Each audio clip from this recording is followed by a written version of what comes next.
I have to admit that I didn't plan to speak here in the beginning when we formed the the program, but then we had a free hour, and I said, what the heck, I should tell you something. And the thing I'm going to tell you is something that I worked on recently. It's most of the things I'm going to tell you, I guess you already know. The bottom line, at least for me, was new and kind of interesting, and I wanted to share it with you. And what I'm going to tell you about today is thermoelectric transport.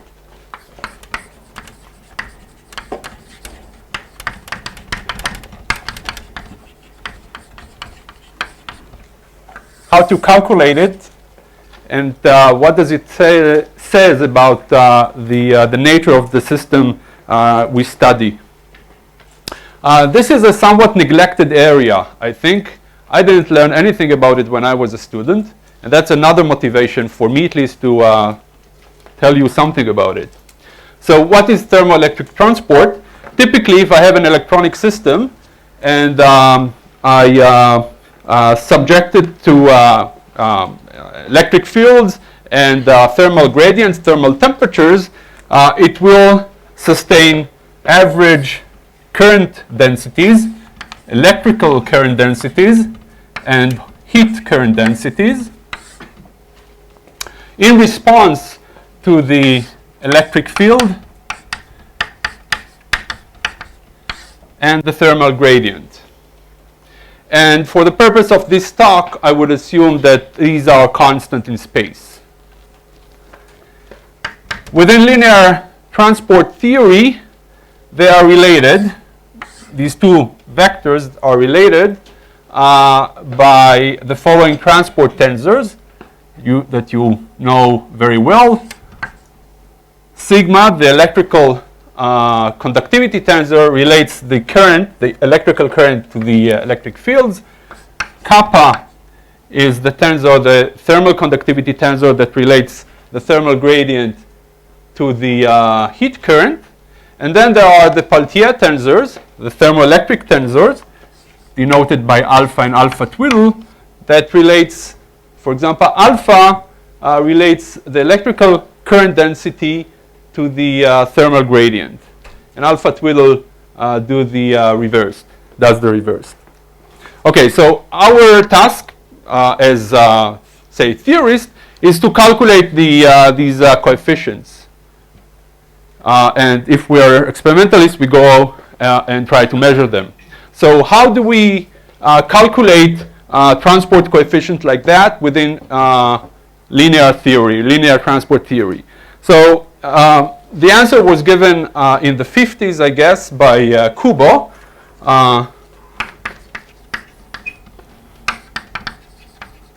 Linear response theory that tells you the following. Suppose you want to calculate the expectation value of some observable, let's call it A, which may be defined as at a point R and a time t. This is a Heisenberg operator. And I want to calculate it, its average, expectation average, with respect to some Hamiltonian which is disturbed by a perturbation, delta H. And I'll assume that the perturbation delta H takes the form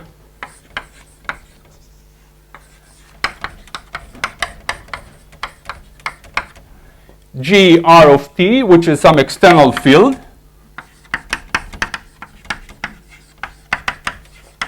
coupled to some operator B.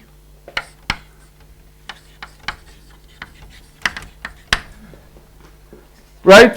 So I'll show you several examples in what follows. But this is a typical setting in response theory. So Kubo tells you the following. The average of your observable A is given by what I call delta A with respect to H naught. And delta A takes care of the fact that this observable itself, this operator itself, might change as a consequence of the fact that we introduce this extra piece into the Hamiltonian. I'll give you an example in a minute. And then there is another piece which tells you, actually I will, just to be concrete, let me assume that the time dependence of G of R and T takes the following form. And then it tells you that the other piece is given by the correlation function, the retarded correlation function between your observable A and the operator B to which this external field couples.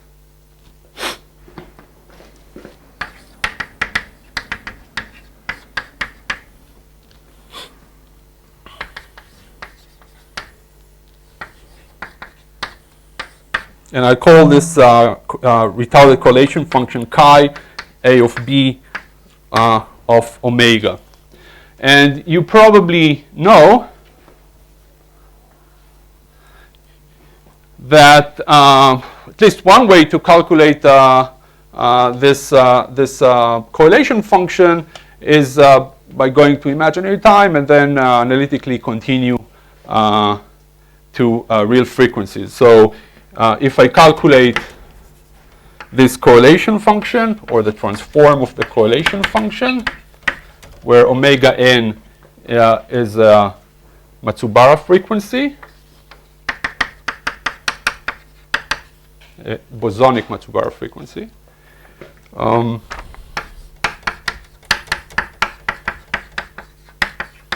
If I calculate this correlation function, where A now propagates in imaginary time with respect to the operator k, which is h minus mu n.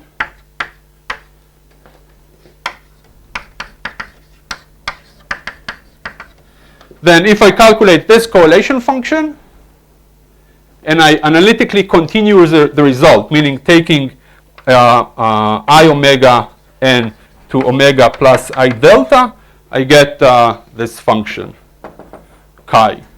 So this is the prescription. Those of you who are not familiar with it, it appears in many textbooks, Mann, for example. So let us give an example, one which is, I guess, very familiar, the electrical conductivity. So how does the electrical conductivity, the formula, the Kubo formula for the electrical conductivity looks like?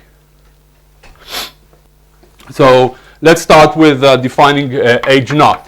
So for whatever will follow during the next hour or so, I will assume a general Hamiltonian of interacting electrons.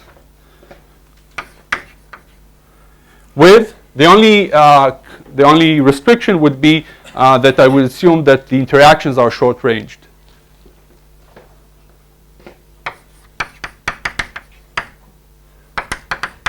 So this is the Hamiltonian without the coupling to the external fields.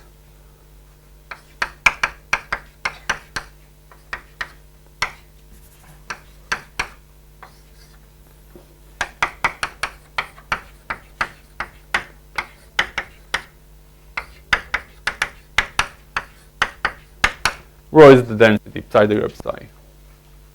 Okay, so it's very general. Everything I'm going to say is very general. The case where these interactions are long-ranged is more subtle, and I'm not going to dwell on it.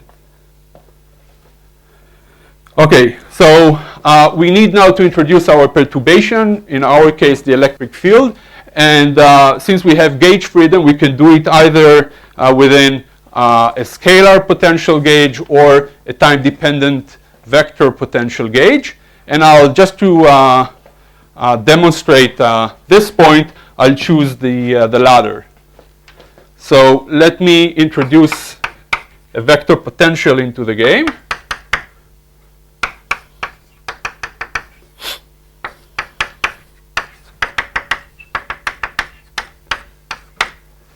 like so, which generates a constant electric field, constant in space electric field E. Okay. Now, the observable A, which I'm interested in this particular calculation, is the electrical current density, JE. Okay? Now, its form is, I guess, familiar to you.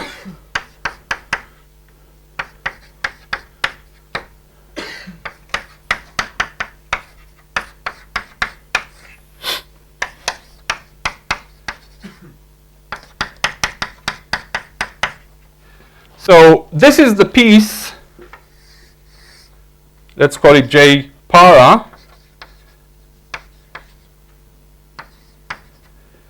which is present whether you have coupling to the electric field or not.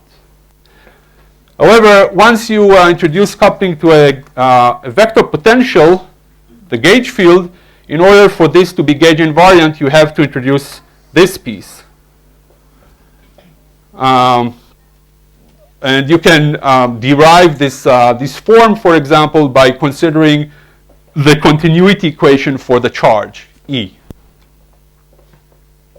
So this is what I would call delta J E in this setting. Okay, so the piece on the right-hand side over there is an example for the change in the operator due to the presence of the perturbation. Okay. Now I can use now the general result of Kubo to find that sigma ij.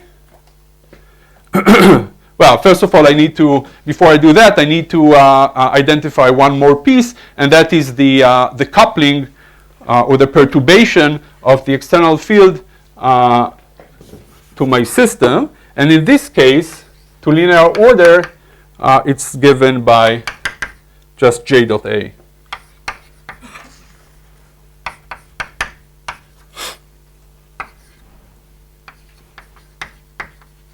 And to linear order, it couples, A couples to the paramagnetic part of the electrical current density.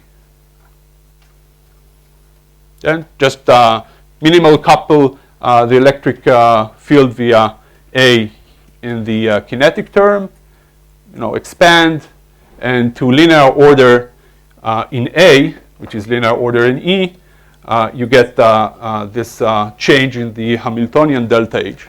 So we have all the pieces needed in order to write down the familiar result that sigma ij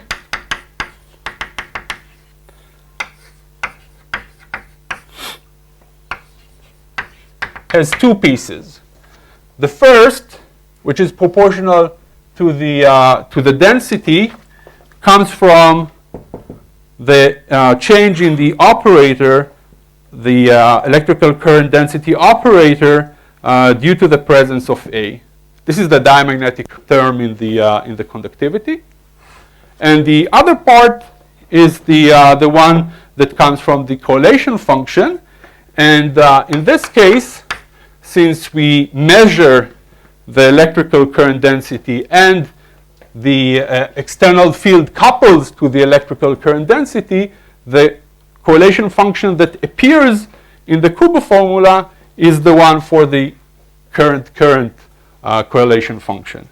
So JIE, JJE at frequency omega. In this case, the diamagnetic term gives you a purely imaginary contribution. In that case, yes. Is this a general rule? No. No rule? No. I would give you an example. Well, in this setting, yes, but in other transport phenomena, I would give you a different example. Okay. Now, just to make a point, I chose one particular gauge, this one, to introduce the electric field, but I could have done the same thing in a different gauge, namely introducing the electric field via a scalar potential, like so.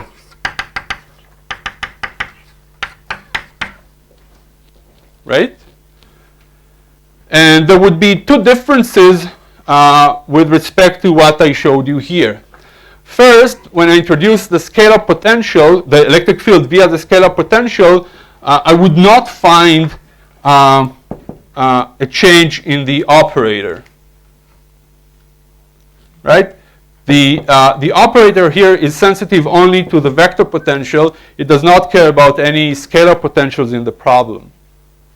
So this is one difference.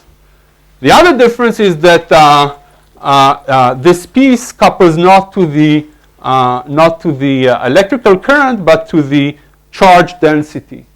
So the correlation function that would appear is not the current correlation function, but rather the current density correlation function. So you would not have something like that, and the correlation function is a different one. Nevertheless, we know that the theory is gauge invariant, and the answer should be the same. And it is the same. So exercise, show that it's the same one. Hint, so exercise, show gauge invariance of sigma. Hint, use the continuity equation.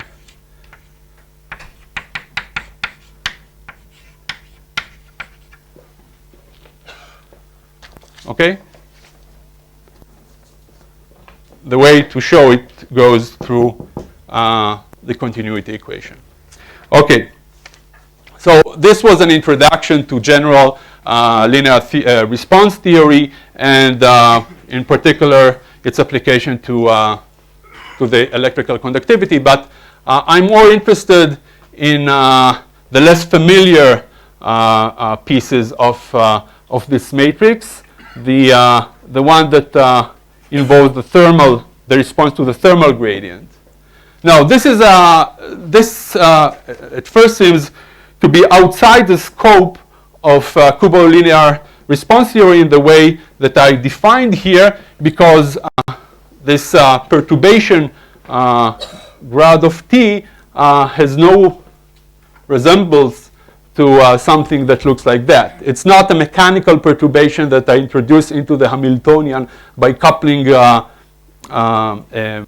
external field to some operator, right? So how do I go about calculating the response to a gradient of temperature? So that's what I want to tell you next. Questions? Okay, in order to proceed, I need to define exactly what are the assumptions under which I will proceed in this calculation. So in a nutshell, it's the general assumption about hydrodynamics.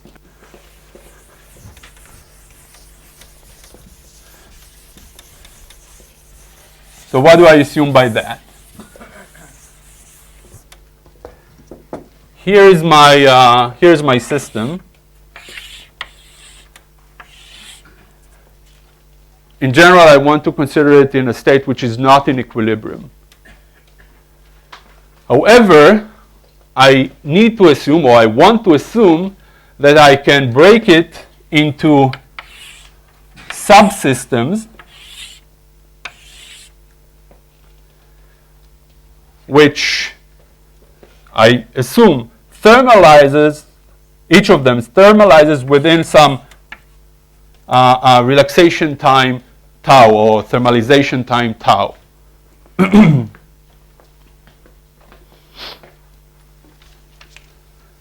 Now, if this is the case, and then if this is the case, different subsystems would generally be, once I apply perturbations that are much slower than this typical thermalization time, I would find that each of these subsystems is in a state which is close to, very close to a thermal equilibrium. And the state can be characterized by the maximal set of conserved quantities. And in our kind of problem, these would typically be the energy density and the charge density, or the number density. So I want to make a point here, and that is that under the influence of these perturbations, any perturbation that I consider, each of these subsystems will attain a state which is close to thermal equilibrium. However, the values of these conserved quantities will not be in general close to the values that they would obtain in a state which is a global equilibrium state of the entire system. This is because the time it takes these conserved quantities to relax to the equilibrium, global equilibrium values is typically much larger than this microscopic time tau. And that is because they obey conservation law or continuity equations, right? So if I consider, for example, the charge density or the number density n,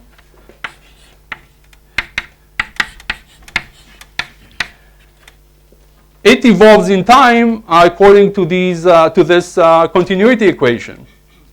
And if I use now assume that J is proportional through the diffusion constant to the gradient of n, or to the minus of the gradient of n, I would find the diffusion equation. And this equation tells me that the density, the local density, will be relaxed to its global equilibrium state or value over a much longer time than tau. It would relax over tau m, let's call it tau m, macroscopic, which is of the order of L squared over D, where L is the linear dimension of the of my system. And for a macroscopic system, this is much, much longer than the microscopic tau.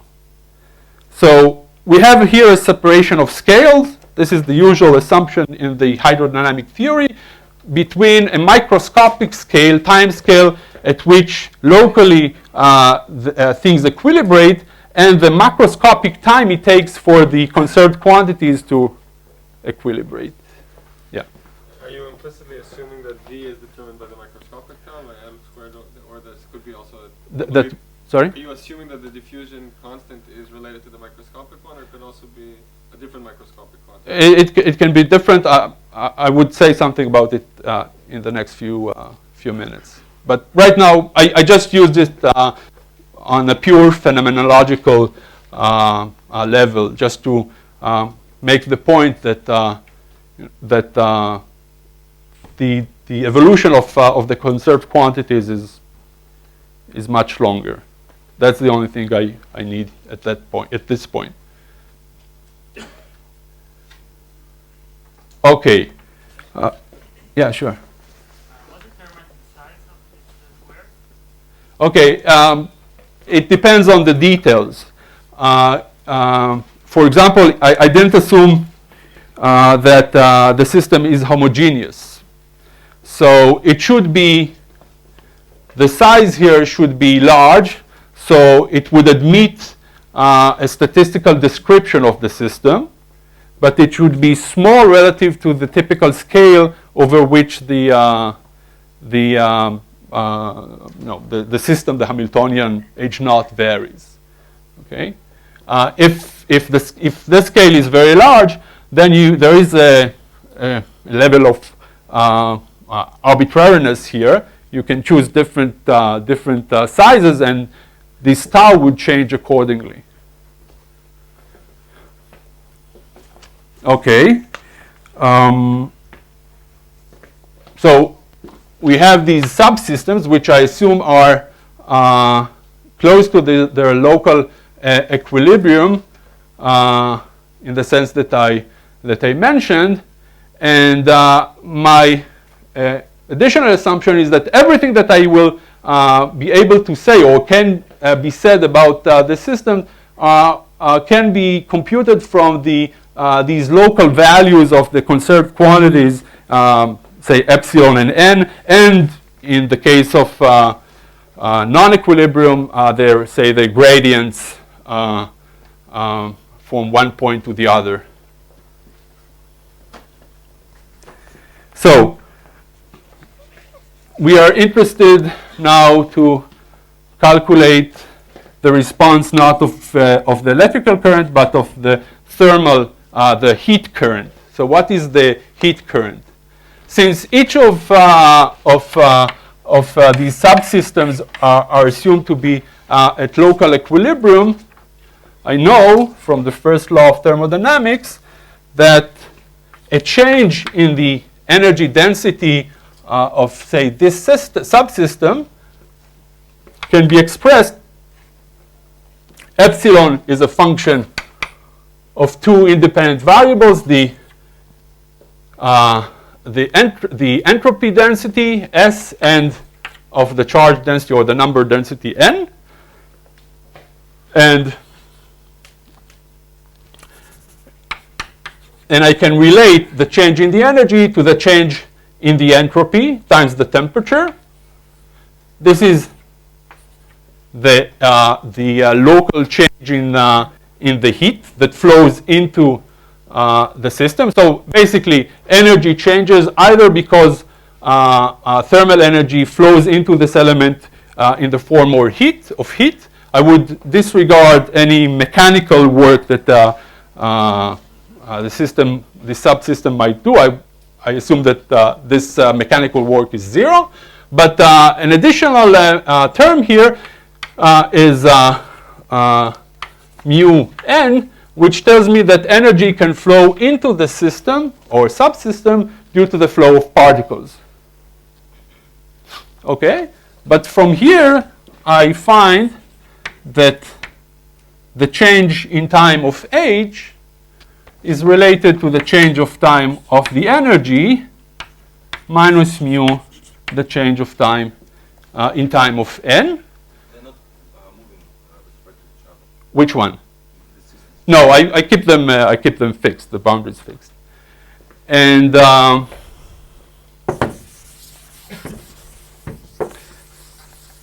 know that the energy is conserved, so I have a continuity equation for the energy. So I express epsilon dot as minus the divergence of JE, the energy current density, minus mu or plus mu divergence of J, the number current density. So this gives me a way to identify what I call the heat current density, JH. I can define a continuity equation for that. And from here, it's obvious that JH is JE minus mu J.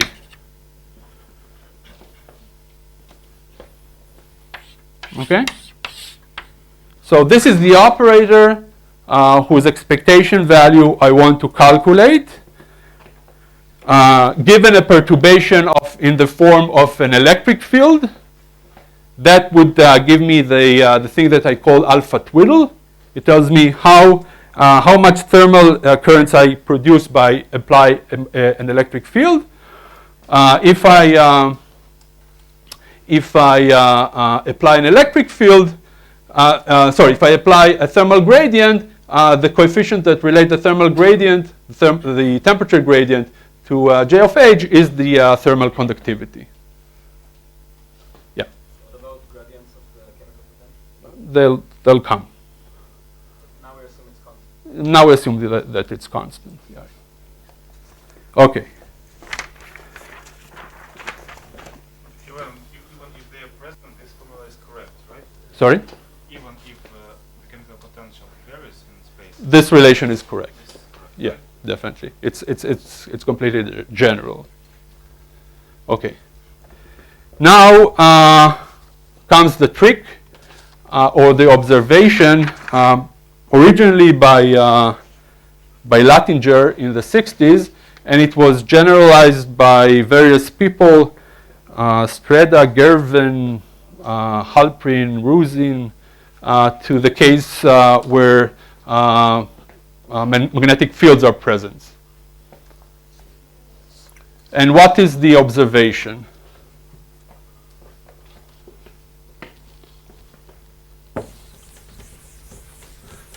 Let me consider a perturbation to the Hamiltonian of the following form. So let me couple the Hamiltonian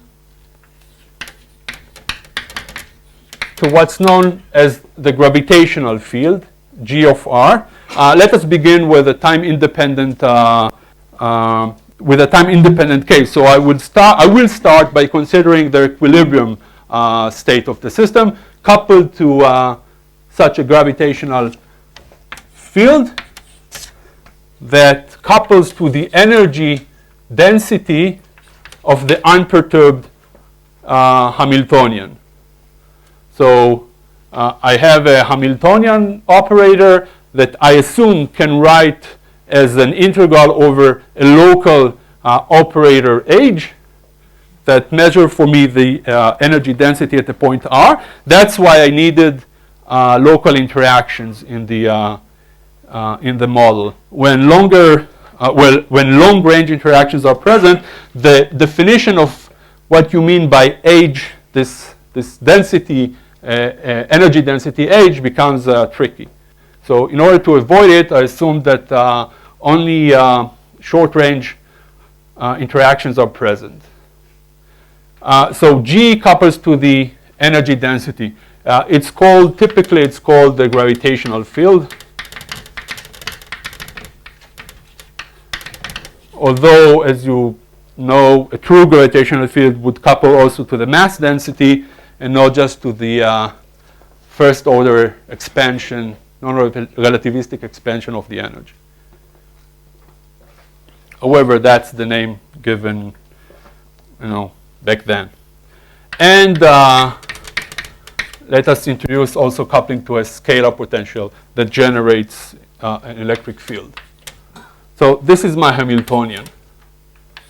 And I start with fields G and phi, which are time independent. So if I wait long enough, the whole thing would set into an equilibrium. And I want to ask what are the properties, or what can I say about this equilibrium state? I want to say something about the state in equilibrium because it would point out for me what is the form in which the response of such a system can be expressed in terms of thermal and electrical gradients. You'd see in a second. Okay, so under our assumptions, if I have such a Hamiltonian, it's characterized in equilibrium by the total energy, which I can write down like so.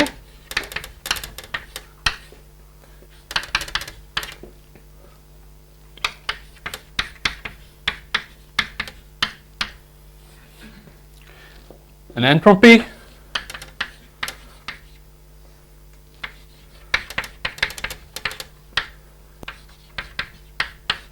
and the number of particles.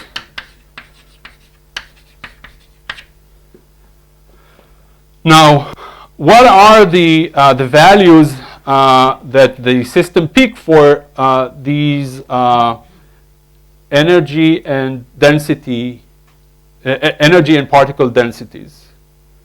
The answer, yeah. This small e, is this h also? This one? No, that is the average of this age in some microscopic or macroscopically big, but microscopic or small subsystem of this of the entire system.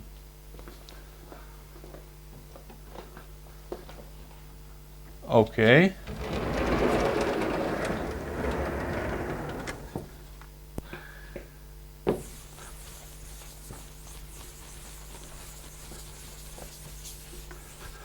So what would determine the values of epsilon and n at a particular point R? The answer is that the whole system is in thermal equilibrium. So I know that the following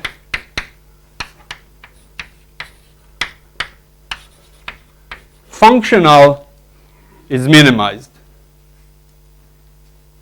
right? For the entire system in equilibrium.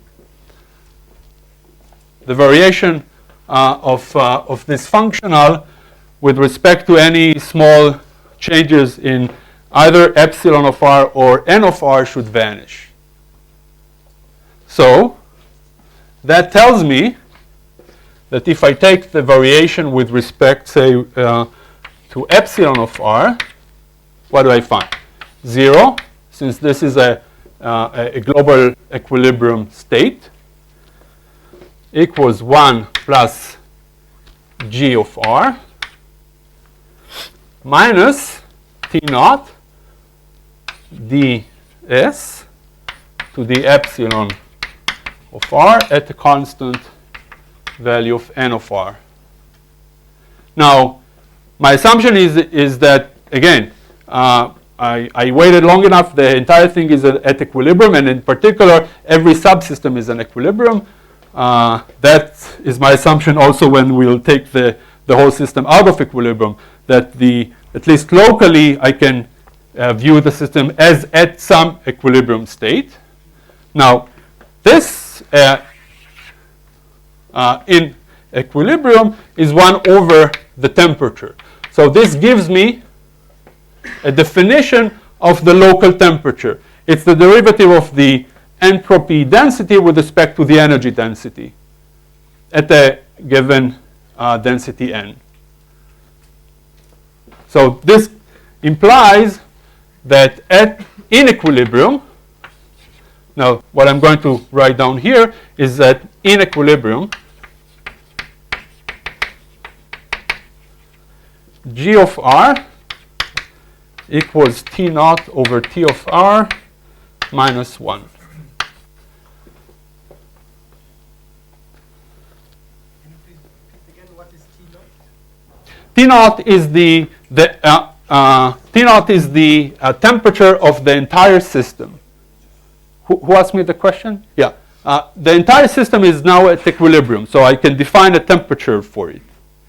That's my operational definition of the local T of R. Okay, since I view the system as made of many subsystems, each at a local equilibrium that defines for me a local temperature, like so, in the usual statistical mechanical way for a system in equilibrium.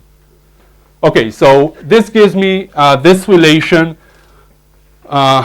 for g of r in equilibrium. Now, the variation with respect to n gives me, again, 0 minus E phi minus T naught ds to the n at constant n.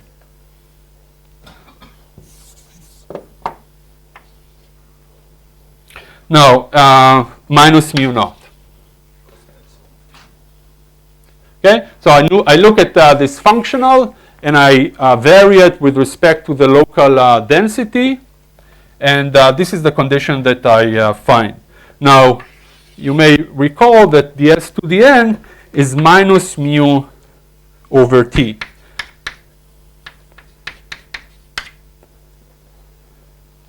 But again, everything becomes now position dependent. So this defines for me the local ratio between the local chemical potential and the local temperature T. And I find that in equilibrium, the second relation that I find is E phi of R equals, huh? What do I call what? Epsilon is the local energy density of that subsystem at equilibrium.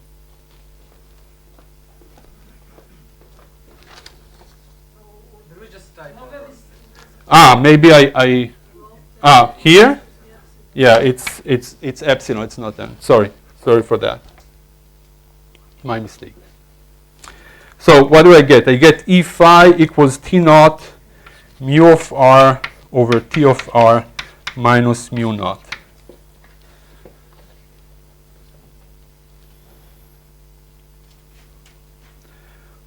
Plus mu. Okay. So I have these two relations for a system at equilibrium. Now I want to consider the same Hamiltonian, but with a time-dependent field G and a time-dependent field phi. They might be function of R, but now I assume they change in time, and I assume that they change in time slowly on the scale of tau. So my assumptions about local equilibrium hold. However, they are fast with respect to the macroscopic time tau m, at which the entire system relaxes into a global equilibrium state. So I don't want to allow the system to become globally in equilibrium. So the omega, the frequency at which I would change the external field, need to be large enough relative to 1 over this time. Question about the previous case. So are those equations that are conditions for the global equilibrium to hold? I derive them from the condition for global equilibrium. Okay, and G of R was some external parameter, right? Yeah, Okay. field. Yeah. How come it can be that T of R will not be equal to T naught, because you define T naught as a global temperature? I thought that Right. equilibrium should be just That's T naught. In an equilibrium, there is I'm looking for a definition of a local temperature. Okay, that's I need to define for you what is a heat current and what is the temperature gradient to which I measure the perturbation.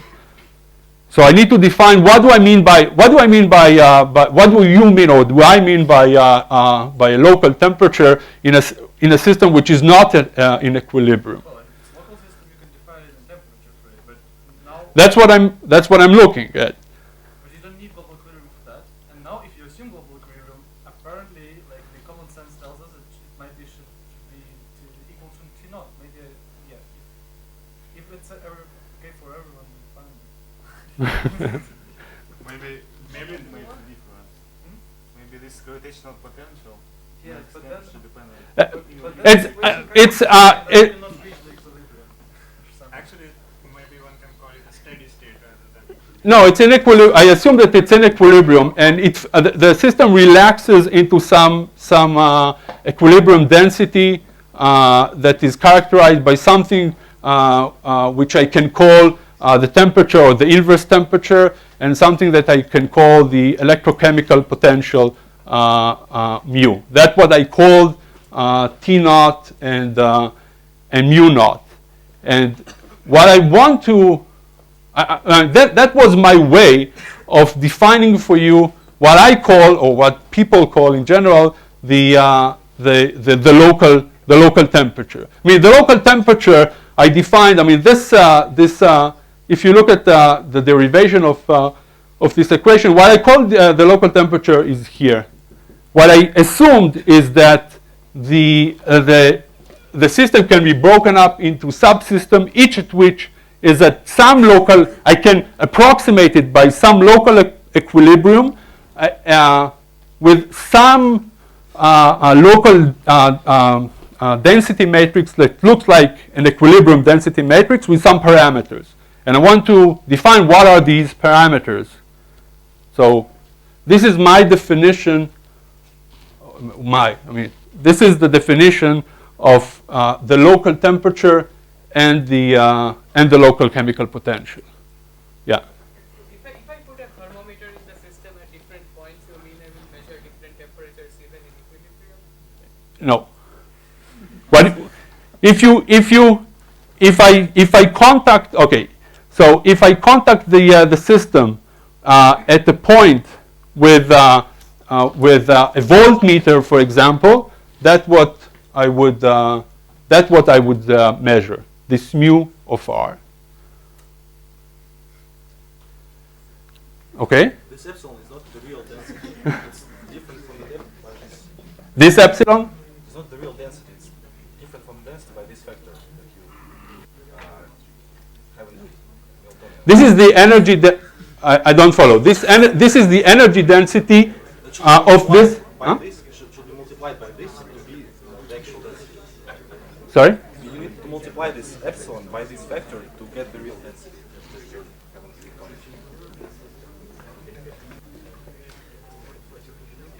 This energy density is the energy density that H would have, without the perturbation G. Okay, I assume that I have some state of H. I can calculate its energy density epsilon. Now, what is the energy density epsilon that the system would acquire if I apply this perturbation G and let it relax? That's the question I want to answer, and the answer is the answer that I get from the variation of this global functional here. But the fact that variation of a global functional leads to these values, that depend on the assumption that the whole system is equilibrium. Yeah. But you're saying the whole system is not yet equilibrium. We're looking at short time flucts in whole system. No. Here I consider the time-independent case where everything has equilibrated. That's exactly the point.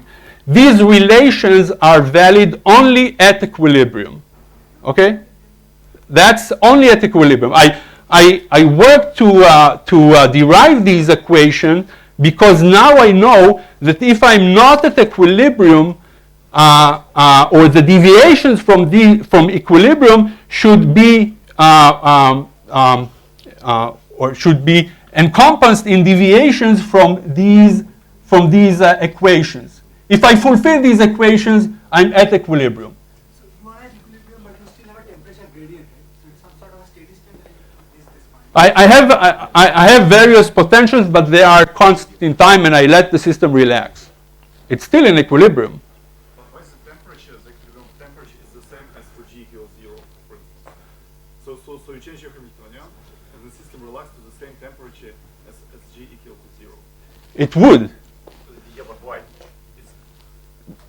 I don't get the question. No, I think that.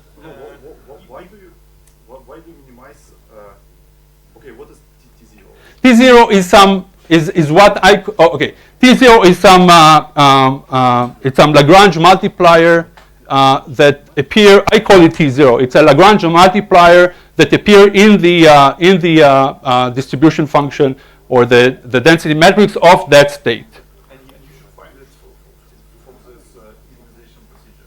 Right, that's true. But it gives me. But this is. I know that it exists, and it gives me some relation between what I call the local temperature and this global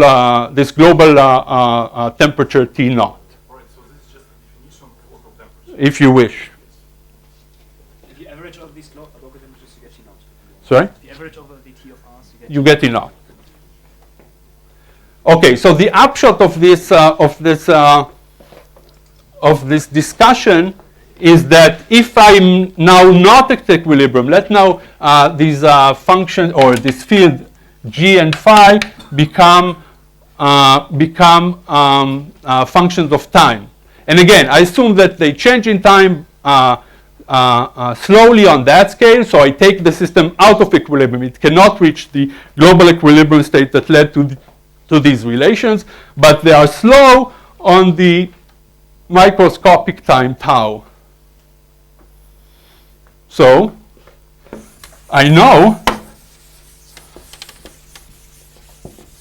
that any deviations from equilibrium, at least in linear response, should be expressed in the following form. Right? So I know that G minus T naught over TR is strictly 1 or minus 1 in the global equilibrium state. Now, if I take the entire system out of equilibrium, although I maintain some local equilibrium, then I reach the conclusion that any deviations or any response that would appear in the system should be proportional to this combination. Why? Because at equilibrium, this vanishes. And at linear response to these fields, this is what I have. And in addition, I assumed I assumed locality, so everything should depend on the gradient. Yeah. Sorry, I can't get one. So if the whole system is in equilibrium, how do you get local temperature? That just means all subsystems are equilibrated to one single part temperature. What? I don't understand this.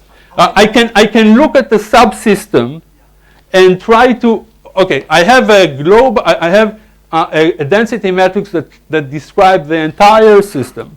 It's the reduced density matrices could have different temperature. I have different temperature, exactly. If I look at the reduced density matrix of this particular or the density matrix of this particular subsystem, I would find it with what I call T of R.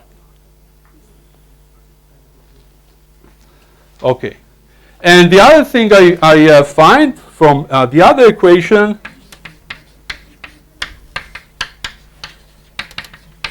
that any deviations from zero of this combination should also induce some response in the system. So that's the crux of the argument.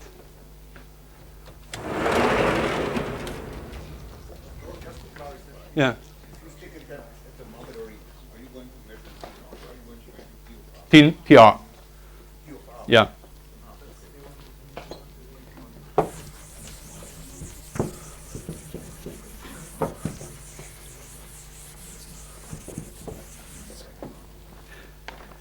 Okay.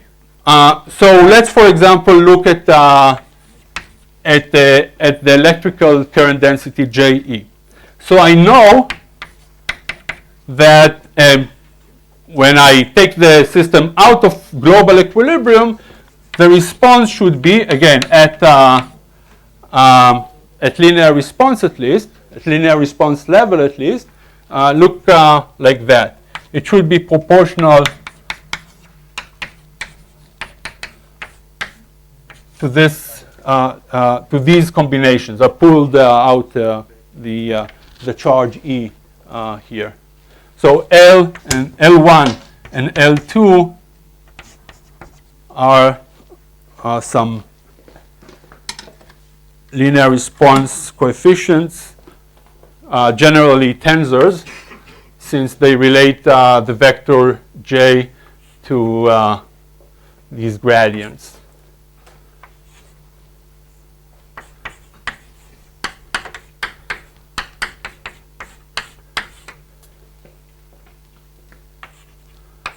Okay.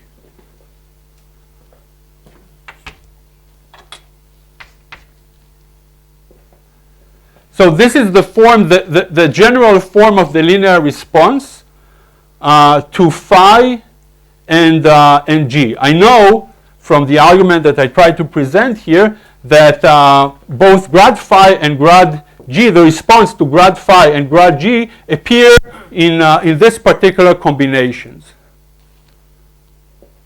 So let's look, for example, at the first one. It's obvious that I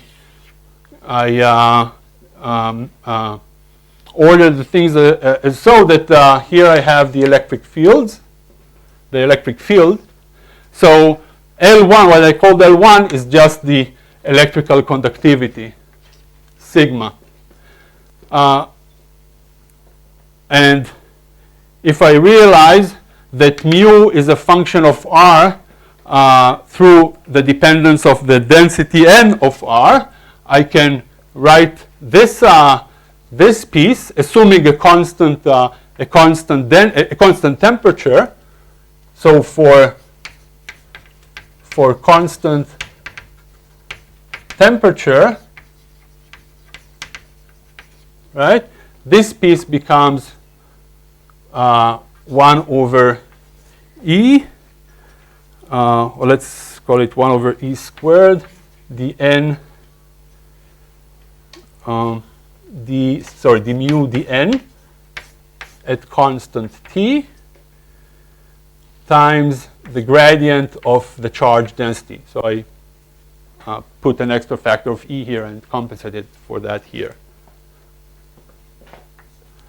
Okay, but and minus sign. What is this expression for? Which one? This one? The last. The last one. I look at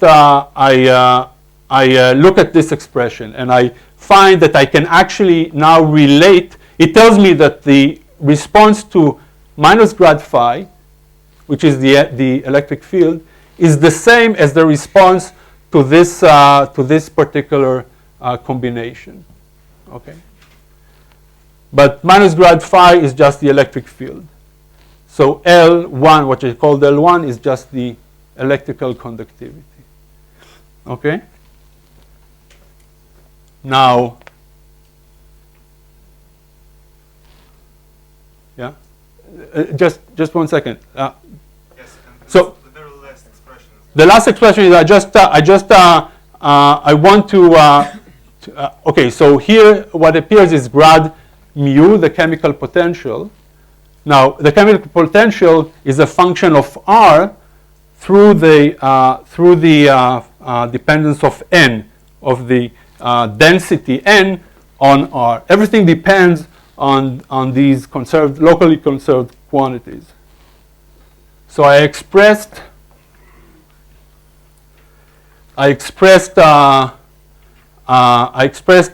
grad mu as d mu to the n times grad n, and then divided by 1 over minus E, which is the charge of the electron in my definition, and multiplied by minus E to get, instead of n, the charge density rho. And when energy as well, I mean, in general, it should be a function of both, right?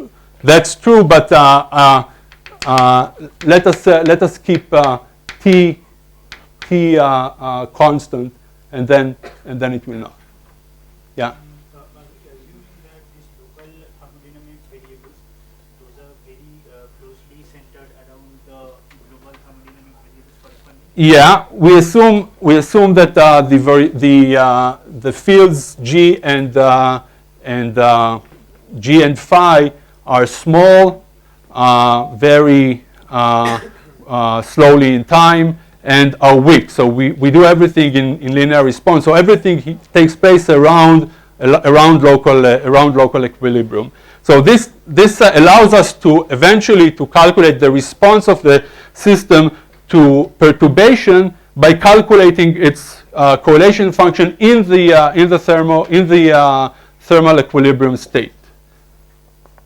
And that's true only for weak enough perturbation. That's linear response theory. Otherwise, it's an entirely different game. Okay, so what is this? So if I remember that L1 is sigma, I get that the coefficient relating the electrical current density to the gradient of the charge density is given by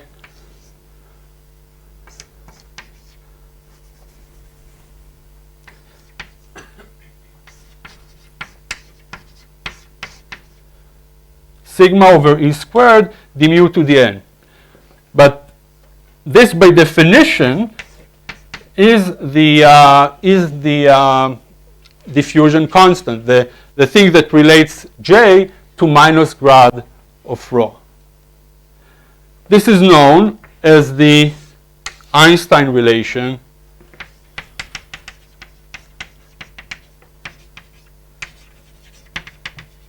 between the diffusion constant and the electrical conductivity. Okay, so that's a familiar thing. What does this piece tells us? It tells us that, and that was the motivation for the entire discussion here, is that the response to a temperature gradient, or this particular combination of the temperature gradient, is the same as the response to grad G. Right? So I can calculate the response to a temperature gradient by calculating the response to G. But G is now a mechanical perturbation that I can calculate using the machinery of Kubo formula. Right? And so let's do that.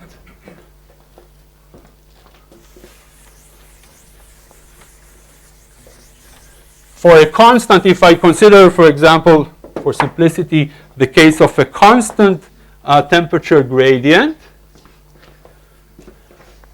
I find, so if grad T is constant, I find that the response to grad T over T times R, this particular form of G, would generate the same response as the response to this constant grad T. Again, by realizing that response to, within, again, linear response on the assumption that I made, the response to grad G takes the form or come in this particular combination. Okay, so this tells me that if I now I want to calculate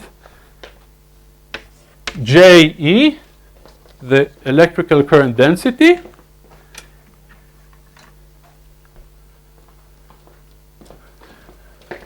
the average of the electrical current density in response to grad T.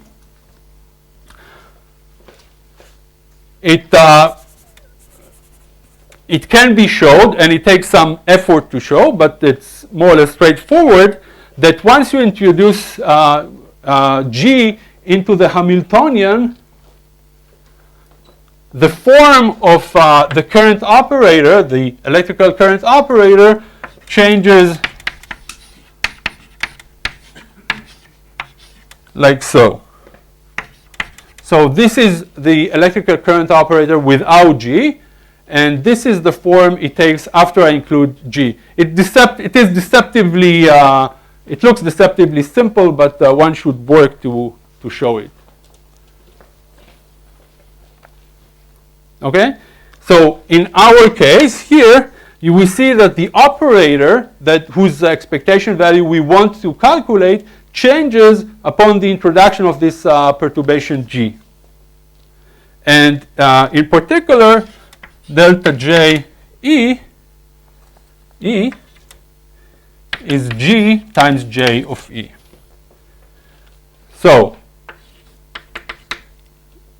let us compute now what is the coefficient alpha, Ij. Alpha relates the electrical current in the ith direction to a temperature gradient in the jth direction. Now the first piece in the Kubo formula would look, using this particular form of the change in the operator, would take the form, and using this would take the form, let's work in two dimensions. And let me average over the area of the system if it's inhomogeneous. This is the piece associated. This is the analog of the diamagnetic piece in the electrical conductivity. And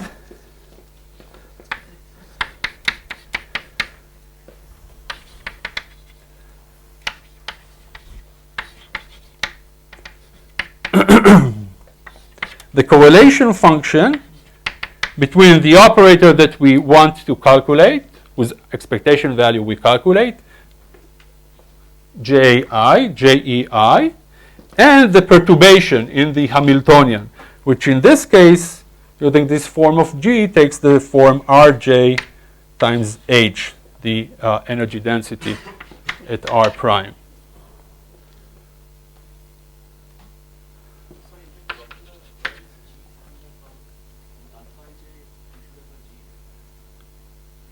Alpha Ij.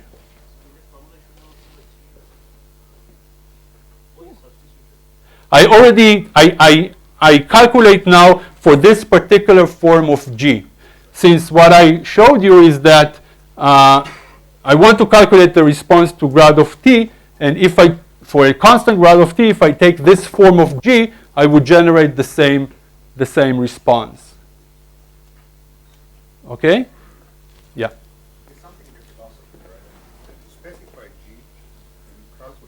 No, I didn't specify G. In the equation that appeared here before. Yeah. Specify G and you measure T rather than the other way around. Right.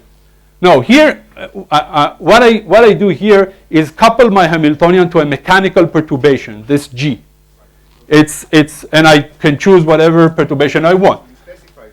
I specify G. Then you measure T. T is the output. No. What I want to measure is the electrical current. What I measure is the electrical current in response to this G. What I wanted to show you or to claim is that the response to this particular... How should I interpret this equation? G is not T. This is a particular... Okay, give me a system whose response to a constant gradient in temperature you want to calculate. I put it in a temperature gradient, which I assume is constant. I arrange things as so.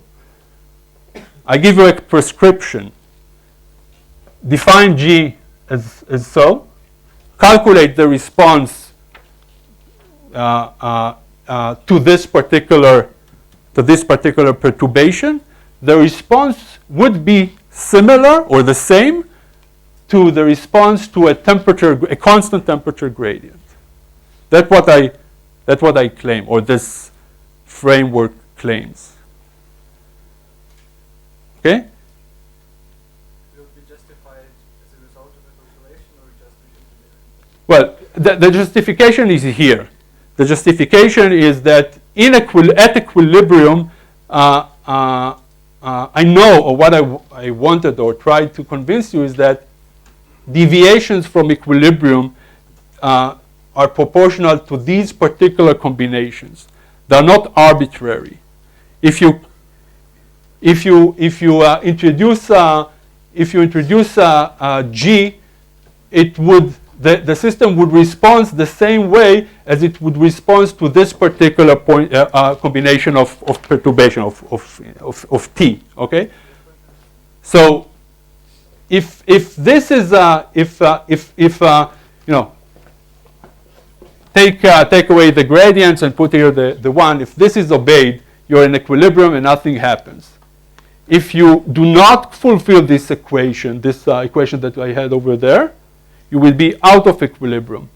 And the system would respond in a way. The essential point is that the response to grad G would appear at this particular form. Or the response to grad phi appears in this particular form, not arbitrarily. Okay? Yeah. Just to see if I understand correctly, what you're saying when you're looking at the second brackets there, Yeah. you're saying either G is 0, and then we get the physical question we want to answer.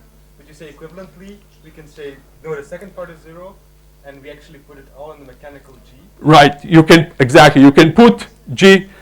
I don't know how to put this into my formalism. Right. Okay, but I know how to put that. So, and I know that the response is the same. They have the same response coefficients. So I calculate the response to G, and through this result, this is the results that I worked to get. I know that the system would respond the same way. If you don't put G, you apply by some means this particular form of perturbation. And so you're taking then delta T, nabla T over T to be constant, such that if you take the nabla of G, you get back the second. Right, or if you want it, I work the other way around. I assume that I want to calculate the response to grad T, a specific grad T, a constant grad T. If I take this particular G, through this identification, and this result, I would get the same response. Okay? The response to this particular G would give me the same response as for this constant grad of T. But also, nabla T over T has to be constant, right? To get the T is constant here. T. Well, this T. Okay, this T. Only the joint expression is constant. Otherwise, we'll get into trouble. No. Okay, this T. Okay, I do it to first order in the deviations. Okay, so this reads grad T over T. Okay, everything here is linear response. So so this is the average temperature about which you perturb. Thank you. Yeah. One question. Yeah. In the usual calculation of the response to the electrical field, the diamagnetic term, the first one, is usually cancelled Correct. for metals. Uh-huh. And what about these expressions? Does something similar happen? Sometimes. When? Let me just finish and tell you what, show you the result and then talk about it for a second. Okay, and just to complete the story, if I want to calculate the response to grad T, I also remember that I have grad T appears here. So if I apply a temperature gradient, I also get a response not through this channel, but through that, right? So I have an extra term here that looks like plus mu over ET sigma ij. Why? Because of what I told you before. The response to, assuming a constant mu, the response to 1 over, or the response to grad T is related to the response of the system to an electric field. So that's sigma. So this is this piece. Now let me just write down the answer.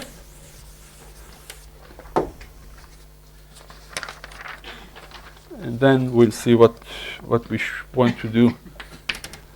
The first piece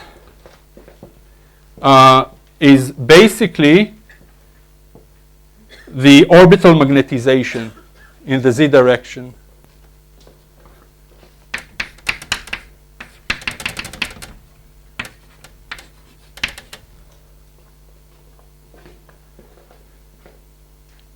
Right? This is the integral of j times r, and you can convince yourself that it takes this form.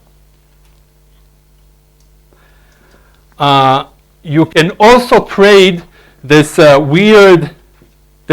rest of the expression here. You can trade in a similar manner to what I wanted you to solve as an exercise, the relation between the electrical conductivity in the time-dependent gauge and the electrical conductivity, the expression for electrical conductivity in the scalar gauge. You can also do a similar thing here. Basically, these transitions go through the continuity equation for the conserved current. And here, by using the conservation of the energy or for the operator, if you wish, age, you can express this, this piece not like so, but as the correlation function of JE and J age in the J direction. Right? You see the similarities, I hope. So let me write down the expression.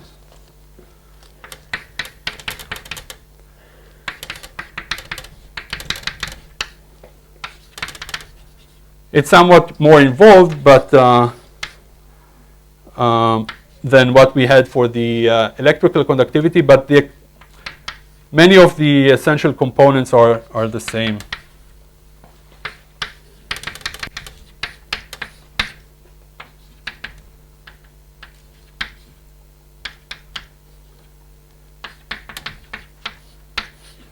So this is, for those of you who are motivated, they can try and show that this correlation function plus this piece reduced to that expression, which is the natural generalization of the Kubo formula for the case of alpha. Namely, you measure the electrical current in the ith direction. You couple it to something that couples to the conserved current, which is in this case the heat current.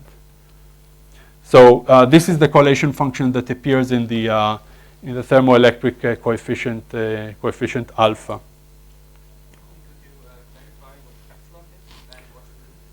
Yeah.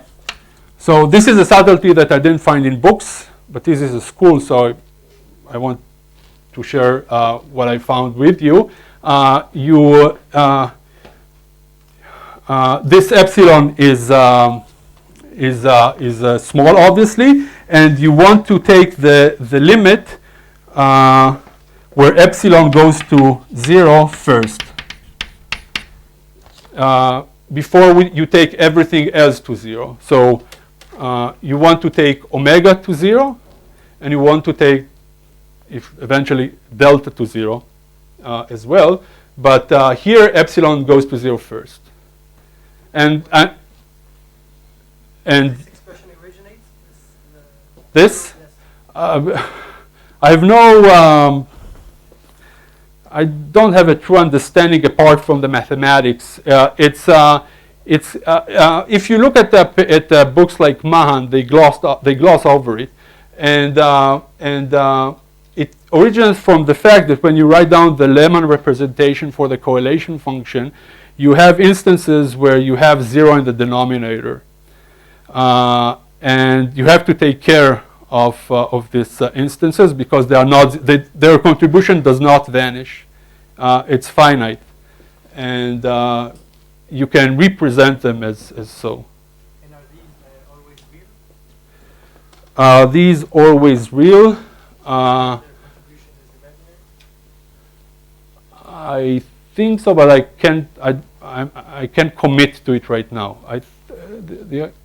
From what I've encountered, I think the answer is yes, but I'm not sure it's a general statement. What is MZ? MZ is the Z component of the orbital magnetization. No magnetic field necessarily. Without magnetic field, typically this would be 0. Who's asking? Who's asking the question? Sorry. Without magnetic field, it would typically be 0. So you don't have to care about it. But in a magnetic field, it's not 0. And it plays an important part. Okay? So this is just, its definition is here. Okay? It's just the orbital magnetization. So this is the analog of the diamagnetic term, which is proportional to the density in the electrical conductivity case. And as someone said, in metals it usually cancels out against some contribution coming from the correlation function. And something similar happens here with mz in the case of a magnetic field. Yeah. Yeah. So just see, it was too naive. But so what it looks like is the current related to the change in temperature that comes to the change in temperature is just something that is some constant with unit energy over t in the simplest case. So all I get is like correlation of two currents, right? But instead of two currents, now one of the currents is 1 over t, and then I have dot r that's so like Yeah. most probably is just the This is dimensionless, right? yeah, but So I'm just looking at the correlation function, the response function. here, Yeah. Yeah. Up there. So this one? yeah. Yeah. Exactly. Mhm. So I have one current, and then the other current is the current that comes to gradients of temperatures. And in this simple case, it's just something 1 over temperature, as one would expect from if I just wrote some current times delta times temperature in my Yeah. energy. Right? So then I expect that's I don't quite follow. Are you talking about this particular this piece that come from the change in the operator, or in general? I was trying to map this thing to be a current. Like This is it is a exactly. That's the current correlator. no. It's not the current. The current. The thing that would become the current correlator is this piece here. You have again. I want to. I didn't get to the new part. I just showed you ancient things, but that's okay. Let us just summarize then. I just applied here the usual Kubo formula for perturbation G here that takes this particular, I took this particular form because I argued that the response to this is the same as the response to a constant temperature gradient grad T. Okay? Are you with me? Okay. Now, I want to calculate the response, the electrical response, the current, the electrical current density in the presence of this G.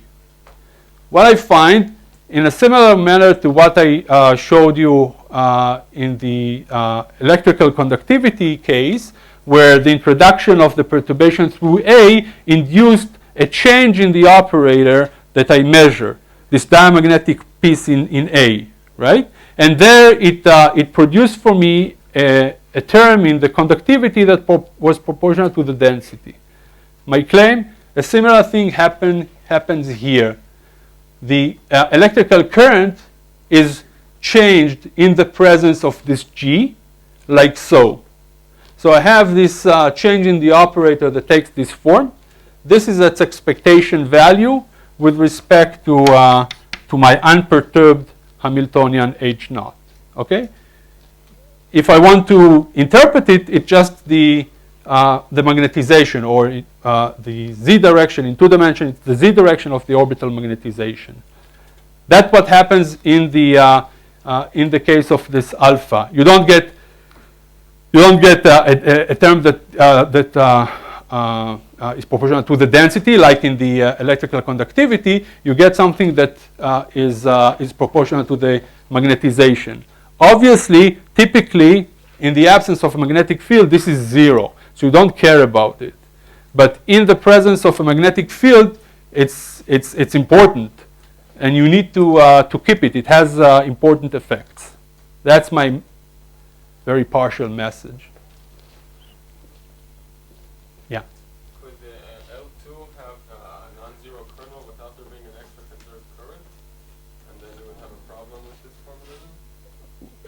Why? If L2 Yeah. that relates to grad G and grad 1 over T, right, has some non-zero kernel, so it has 0 modes, then you could have different, right, then you would have a whole space of areas where G and 1 over T did not have to be proportional. Gradients with G and 1 over T did not have to be proportional. Now, for example, if you had another conserved current, which you didn't take into account, this would be obvious. That's true. Okay, so I haven't thought about it. I didn't encounter the problem that involved such a thing. So I can't give you a full answer right now. If this is not the case, if I don't have extra conserved quantities, I think I'm safe. So that might be true. That might be an additional requirement.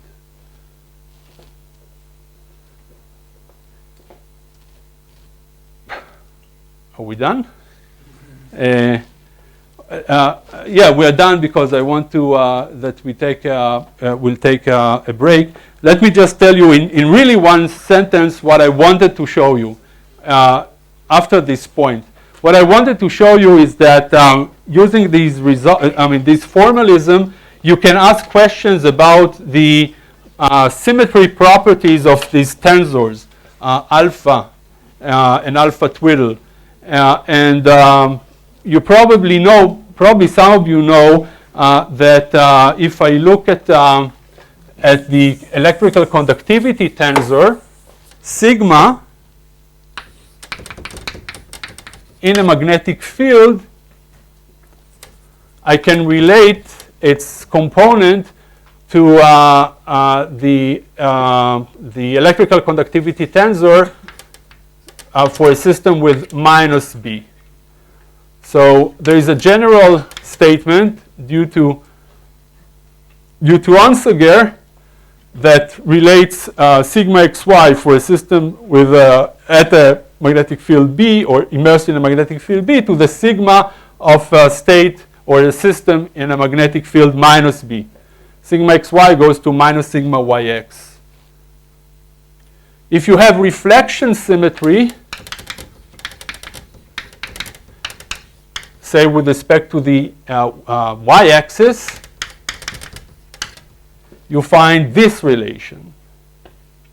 So if you combine the two, if I go from here to here and back here, I would find that sigma xy of B equals minus sigma yx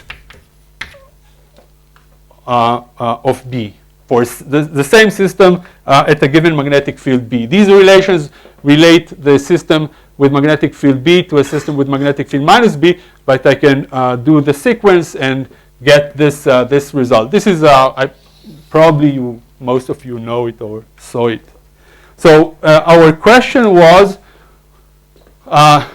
do we have a similar symmetry relation for alpha? Does this hold?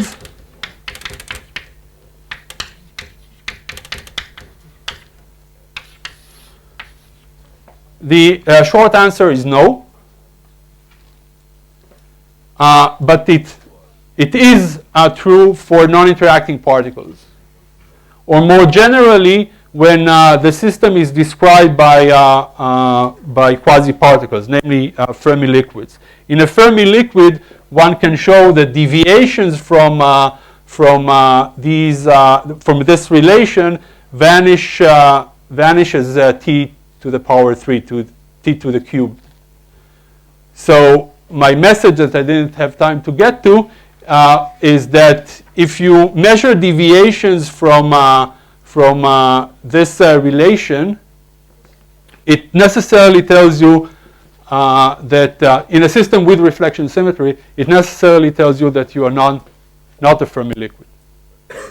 So that's a way to detect non-Fermi liquid through the symmetry properties of their thermal electricity or thermal electrical coefficients. Okay, but that yeah, this is strictly speaking, this is for disordered Fermi liquids. You want it to be dominated by elastic scattering, not inelastic scattering. What about the localization and interaction corrections? They do. Well, the interaction corrections, I think, do not obey this. The same way they don't obey the Wiedemann-Franz law.